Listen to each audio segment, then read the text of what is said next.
स्वागत है। मैं जोगीराज चौहान। ज्योतिष शास्त्र के प्यारे प्यारे विषयों के साथ आपके साथ जुड़ने की इच्छा मेरी सदा जागृत रहती है और मेरी एक मनन शक्ति मानो कि ऐसी है कि मैं प्यारे प्यारे उम्दा उम्दा विषय आपके आगे लेकर आता चला जाऊं। देवी कृपा इसको सफल भी करे, यह भी प्रभु के आगे मैं एक दुआ रखता हूं, अपनी प्रार्थना रखता हूं। देखिए जी, आज एक प्यारा सा विषय रखेंगे। एक छोटा सा रूप, यानी एक प्यारा सा बच्चा जब घर में जन्म ले लेता है तो उसके कुछ ही घंटों बाद या कुछ मिनटों बाद या एक दो दिनों बाद एक लालसा जागृत हो जाती है। ये बच्चे के ग्रह रूप सब उत्तम है ना, जानकारी ले लेते हैं भाई इस बच्चे के माध्यम से परिवार की उन्नति होगी, लाभकारी रहेगा, ये बच्चा फलदायी है हमारे लिए। जब एक बच्चा घर में पैदा हो जाता है तो किस रूप से पहचाना जाए कि वह बच्चा भाग्य रूप को लेकर आया है। यदि घर में किसी कारणवश कोई दरिद्र रूप चल रहा हो, माता पिता की कोई स्ट्रगल चल रही हो, तो क्या बच्चे के माध्यम से यह पहचाना जा सकता है कि हाँ, अब माता पिता की स्ट्रगल को सहयोग मिलने वाला है, अब माता पिता के दिन अच्छे आने वाले हैं। हाँ, जरूर पहचाना जा सकता है। यदि माता पिता की कुंडली में कोई स्ट्रगल का दौर चल रहा हो, कोई स्ट्रगल वाली दशा चल रही हो, कोई परेशानी का समय चल रहा हो और घर में एक प्यारा सा रूप ने जन्म ले लिया है और उस जन्म लिए हुए रूप के माध्यम से पहचाना जा सकता है कि भाई अभी शुभता की प्राप्ति हो गई है या अभी होना शेष है। यानी अभी इस बच्चे से जो घर में आ गया है, जिसका आगमन हो गया है, उसके माध्यम से क्या माता पिता को, परिवार को लाभ मिल जाएगा, या माता पिता बहुत प्यारे धनी हैं, कोई स्ट्रगल नहीं है, यह बच्चा उनके लिए लाभकारी आया है, कोई स्ट्रगल तो नहीं लेकर आया, कोई विपदा तो नहीं लेकर आया। तो कैसे, किस रूप से पहचाना जाता है, वह विषय आपके आगे रखने जा रहा हूं। भाई एक छोटा सा बच्चा जब हमारे घर में आता है ना, तो सर्वप्रथम उसकी कुंडली खुलती है। तो कुंडली जब खुलती है तो उसकी कुंडली की तरफ एक ज्योतिषी की दृष्टि जाती है। ये स्वस्थ है, प्रथम सुख निरोगी काया, है ना, ये स्वस्थ है बच्चा, इसको कोई कष्ट तो नहीं है, इसको कोई बीमारी तो नहीं है, ये माता पिता के लिए भी स्वस्थ रूप लेकर आया है। तो ये कैसे पहचाना जाए, कुछ ऐसे ऐसे टिप्स आपके आगे रखने जा रहा हूं जिस माध्यम आप बहुत सरलता से पहचान कर सकते हैं। देखिए, ज्योतिषी ना साइंस है, देवी कृपा के माध्यम से प्राप्त होती है, देवताओं का रूप है। लैपटॉप में जो चीज आ गई, कैलकुलेटर में जो चीज आ गई, वो साइंस है, उसको अंधविश्वास का विषय ना मानिएगा। कोई कहते हैं ना हम ज्योतिषी नहीं मानते, तो ये साइंस है। चंद्रायन तक पहुंच गए हैं, चंद्रायन से हम चांद तक पहुंच गए, तो साइंस को मानिएगा, ये शोहरत का विषय है। हम उस युग में हैं जिस युग में हमने झंडे गाड़ दिए हैं, भारत भूमि, हिंदुस्तान, चांद पर हैं हम, ये याद रखिएगा। हृदय से एक ऐसी अनुभूति होती है कि प्रभु तेरा बारंबार शुक्राना, इस भूमि में जन्म दिया है जहां देवता, शक्तियां, देवियां जागृत रूप में सदैव रहेंगी, उन्हीं की स्तुतियां चलती रहेंगी। तेरा बारंबार प्रभु लक्ष कोटि धन्यवाद, तूने ऐसे जगत में, ऐसे रूप में हमें लेकर आ गया। ये बड़ा सौभाग्य का विषय है, याद रखिएगा। दुनिया की जीत जब मिलती है कि भाई हां, नाम का, शौहरत का हमारे देश को गहरा रूप प्राप्त होता चला जा रहा है, हृदय से मन प्रफुल्लित हो उठता है कि प्रभु तेरा बारंबार शुक्राना, ये देश आगे बढ़ता चला जाए। तो इसी माध्यम से याद रखिएगा कि जो हमारे को साइंस बताती है ना, वो साइंस गलत नहीं है। तो एक बच्चा जो हमारे घर में आया है, उसकी कुंडली क्या बता देगी, उस विषय के ऊपर मैं लौट आया हूं।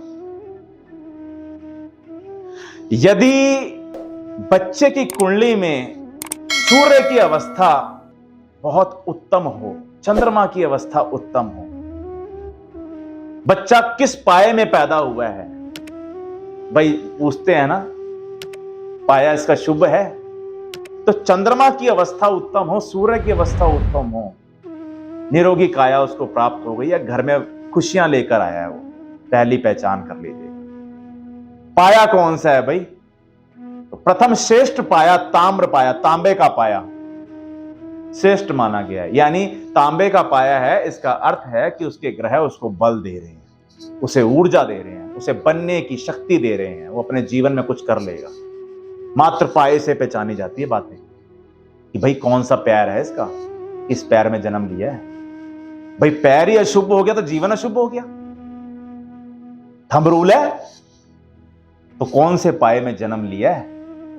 ताम्र पाया, तांबे के पाया श्रेष्ठ माना गया। द्वितीय पाया चांदी का पाया, अच्छे से व्यक्ति अपना जीवन निर्वाह करेगा। तांबे के पाए में अगर शौहरत है, खुशियां हैं, तेजी है, ऊर्जा है, आगे बढ़ने की ललक है, तो उसी के कुछ परसेंट नजदीक चांदी का पाया है। सुकून है, ठंडक है, किसी चीज को प्राप्त करने का लक्ष्य को सरलता से, सहज भाव से प्राप्त करने की हिम्मत भी है, तो ये चांदी का पाया है। तीसरा पाया सोने का पाया। सोने के पाए को भी एक रूप से कहा गया है कि इस रूप को भी जिंदगी में शौहरत प्राप्त हो जाती है, कुछ गहरी हिम्मत, स्ट्रगल थोड़ी सी होती है, करनी पड़ती है, मिल जाता है सोने के पाए को। और चौथा पाया भारी माना गया है, उसे लोहपद कहा गया है। लोहपद जो जन उपजावे, धन जन संपत्ति नष्ट करावे। लोहे का पाया भारी माना गया, ये वो स्वयं के लिए भी भारी है, परिवारजन के लिए भी भारी है। अब लोहे का पाया है तो इसका अर्थ है कि कुंडली में ग्रहों की प्लेसमेंट ऐसी है कि 6, 8, 12 की इन्वॉल्वमेंट सभी ग्रहों की एक दूसरे के साथ बनी हुई है। कुंडली में बीमारी के विषय ज्यादा हैं, कुंडली में माता पिता के लिए कष्टकारी योग स्ट्रांग हुए हैं, तो पाए का विशेष महत्व है। नक्षत्र के आधार पर भी लोग पाए को पहचानते हैं और इसी के साथ साथ चंद्रमा के आधार पर भी पाए को पहचानते हैं। तो वहां से कैलकुलेशन अगर आप कर ले तो आपको क्लैरिटी आ जाती है कि बच्चे का पाया कौन सा है। तो बच्चा शुभ अशुभ रूप को बता देता है। फिर उसी के साथ साथ देखा जाता है कि बच्चे की दशा कौन सी चल रही है। बच्चे की दशा शुभ ग्रह की है, भाग्यदायक ग्रह की है, भाग्य के रूप की त्रिकोण की है या केंद्र अधिपति की है, और वो शुभ ग्रह की दशा है, माता पिता को लाभ मिलना ही मिलना है।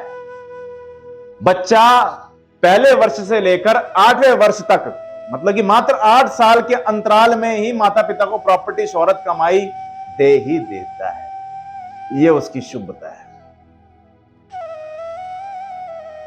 ये पहचान है उसकी। तो किसी निपुण ज्योतिषी के पास जाएं तो सीधा सीधा पहचान करवाइए कि पैर कैसे हैं, सूर्य कैसा है, इसका चंद्रमा कैसा है, कहीं कोई अमावस योग तो नहीं, कोई भारी योग तो नहीं, संतोष है। हर तरह से बच्चे के जीवन में कोई स्ट्रगल तो नहीं, अगर कोई है तो इसका उपचार कैसे करें। तो शुरुआत के जो 4 साल होते हैं, जब बच्चा जन्म ले लिया तो शुरुआत के जो 4 साल के उपाय होते हैं वो माता द्वारा होते हैं। फिर उसके बाद जो 4 साल होते हैं, मतलब कि 4 से 8 तक के जो 4 साल होते हैं वह पिता माध्यम उपाय होते हैं। 8 वर्ष के बाद बच्चे के स्वयं के उपाय उसके जागृत होते हैं। यानी बच्चे को जैसे किसी कारणवश भार है, नजर दोष है, भारीपन है, कोई दशा का भार है, बच्चा बीमार है या बच्चा पढ़ाई की तरफ से कमजोर है, तो उसके उपाय इस माध्यम करवाए जाते हैं। और बच्चे का पंचम भाव बड़ा अच्छा है।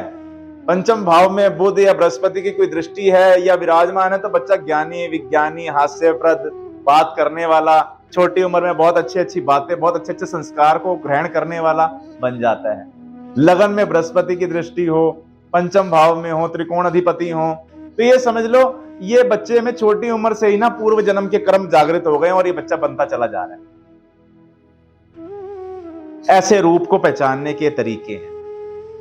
अब कुंडली जो बात आ जाती है लैपटॉप में है और आसानी से सरलता से समझी जा सकती है, तो जिनको कुंडली देखना नहीं भी आता ना, भरमार समुंदर भर चुका है यूट्यूब का। मात्र लिखने की देरी है, ज्योतिष सीखे कैसे।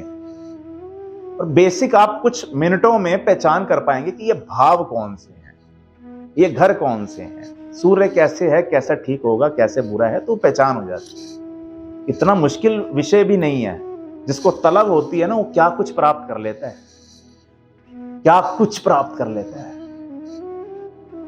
याद रखिएगा, अगर कुछ तलब है बच्चे के बारे में जानने के लिए, आप स्वयं से भी कुछ ज्ञान अर्जित कर सकते हैं एवं किसी निपुण ज्योतिषी के द्वारा भी इस चीज का जरूर आप ज्ञान अर्जित करें कि बच्चे का पाया कौन सा है, बच्चे की कुंडली में दशा कौन सी है। माता पिता के लिए शुभदायी है, यानी राहु और शनि की दशा तो नहीं चल रही बच्चे की। डायरेक्ट यही पूछ लीजिए, बच्चे की कुंडली में राहु, शनि या केतु की दशा तो नहीं चल रही है। 3 दिशाओं को बस आप विशेष रूप से पूछ लीजिए।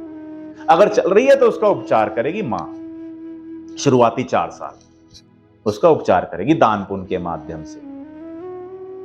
अगर इन 3 दिशाओं से बच्चा जुड़कर आया है, केतु, शनि और राहु की दशा से अगर जुड़कर आ गया तो उसका उपचार हो जाएगा। तो ये पहले ही पहचान कर लेना जरूरी होता है। बारंबार बच्चे बीमार पड़ जाते हैं, परेशान हो जाते हैं, बच्चे पढ़ते पढ़ते कमजोर हो जाते हैं, मन नहीं लग पाता उनका विद्या में। पहचान कर लो कि दशा उनकी कमजोर तो नहीं चल रही, उसका कोई उपचार करके बच्चे को वापस एनर्जेटिक बनाया जा सकता है। याद रखिएगा, है बड़ा प्यारा, दुर्लभ, प्रीतिकर विषय है ये। आशा करता हूं आपको ये विषय समझ आया होगा। फिर मिलूंगा प्यारे से विषय के साथ, प्यारी सी वीडियो के साथ। सब्सक्राइब करना ना भूलिएगा, जुड़े रहिएगा। और एक और बात, कमेंट में जय श्री राधे जरूर लिखिएगा।